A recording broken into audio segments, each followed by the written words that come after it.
Mga ka-safety, good evening sa inyong lahat. Siya nga pala mga ka-safety, kung napanood nyo yung pangyayari sa may EDSA, sa may LRT, yung may isang tumalon na estudyante.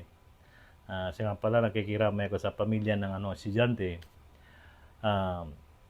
May lang ako doon, may isang concern lang tungkol sa isang driver. Okay. Napanood ko kasi sa balita na yung driver daw i-inquest, kakasuhan. Kasi kinaladkad daw niya yung tumalon. So ngayon, ang concern ko lang, ako, disagree ako dyan na bakit kakasuhan yung driver. Okay. Alam niyo mga safety, kami mga driver, pag nagmamaniho kami ng isang sasakyan, focus kami sa harap. Okay? Left and right yung tingin namin pag nagmamaniho kami. Hindi kami tumingala nagmamaniho. Kasi ganito yan eh. Yung senaryo noon, baka nung yung speed ng yung kotse habang binabaybay niya yung EDSA, may biglang hindi napansin na may nahulog sa taas, yung tumalon, nabundol niya. Kaya yun, wag naman niyo kasuhan yung driver. Imbestigahan niyo lang. Kung may kamera kayo na malayo pa lang, yung the spot na pagbagsak doon na yung isang estudyante na pagbagsak na doon sa semento, malayo pala yung kotse, approaching pa lang, sinadya niyang kinaladkad, yan ang agree ako nakakasuhan nyo. Pero yung on the spot, habang tumatakbo yung kotse na nasa harapan niya bumagsak, kahit mga ganitong mga half meter lang distance or 1 meter habang tumatakbo ka, sinong magaling na driver na makapreno ka agad? Believe na ako sa driver niya kasi once sa isang driver kasi, pag may nasa unahan, alam ko alerto siya na nilalaro na yung preno at saka yung accelerator. Pero pag walang sasakyan sa unahan niya, siyempre, focus yan sa left and right, baka may biglang overtake. Tapos, nung bumagsak yung estudyante, nabulaga siya, kaya sana naman ayusin naman natin yung imbestiga na hindi lamang yung porque yan lang naobserbahan ko eh. Pag ang yung mga driver na nakasagasa na kakasuhan ka agad. So, sana naman, bigyan na naman din ng katarungan yung ibang driver. Okay. Hindi naman sinasadya siguro yon. Pero pag may kamera kayo na malayo pa lang bumagsak na yung estudyante, mga ilang distance yon, mga 3 meters, agree ako pag 3 meters. Pag may bumagsak or 4 meters, pag may bumagsak sa harapan mo, bigla ka makapreno. Pero pag 1 meter lang on the spot bumagsak sa harapan mo, sinong pinakamagaling na driver dito sa Pilipinas, sa buong mundo, na makapreno siya bigla na may biglang manahulog sa harapan?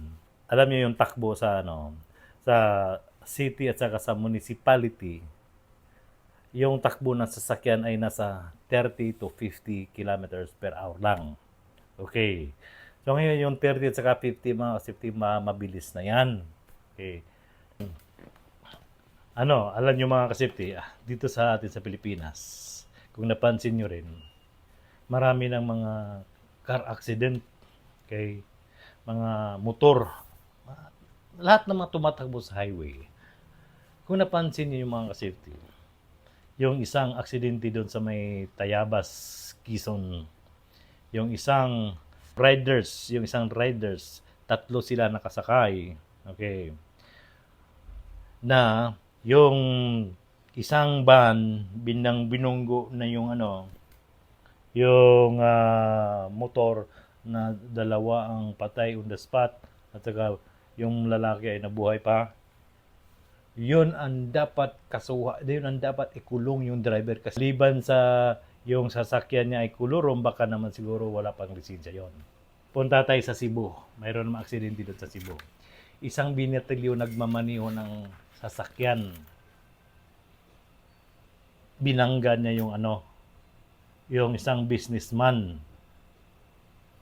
So ngayon, nung ginawa ng report, yung ano pala, yung isang binatilyo, walang pinapakitang driver's license.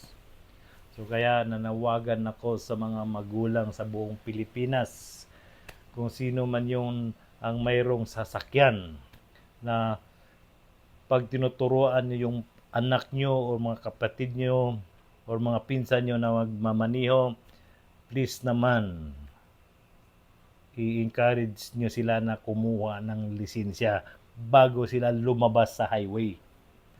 Kung pwede sana, mayroong mga driving school, mag-attend kayo ng training doon or seminar para maiwasan yung disgrasya. Kasi alam nyo mga kasipin, may nakausap ako isang, hindi lang isa, marami akong nakausap na mga tricycle driver, yung matatagal na sa kalsada nagmamaniho, yung mga tricycle driver na masada. Tinatanong ko yon.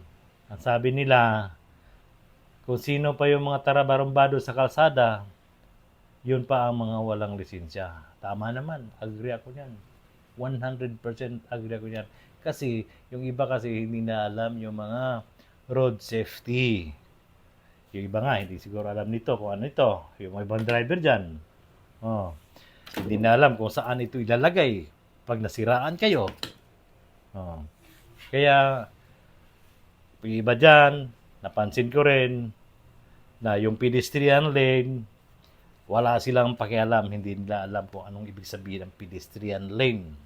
Okay. Kahit may nakita lang eskwelahan or ano dyan, or nakalagay ng pedestrian lane, hindi man lang nagbiminor, dire-diretso. Yung iba dyan bigla na lang liliko. So nandun na yung aksidente, bigla kang liliko, tapos may humarurot ng mga riders, doon na yung aksidente. Kaya kailangan talaga, bago kayo kumuha ng lisensya, mag-aral muna kayo sa mga driving school para ituro sa inyo yung mga road safety, mga sign and signal sa mga tungkol sa kalsada, paano yung mga stoplight gagamitin. So, yun lang po mga safety. Sana mag-ingat tayo sa kalsada kasi yung ibang driver, mga abusado sa kalsada. Yun lang po, kita-kits tayo.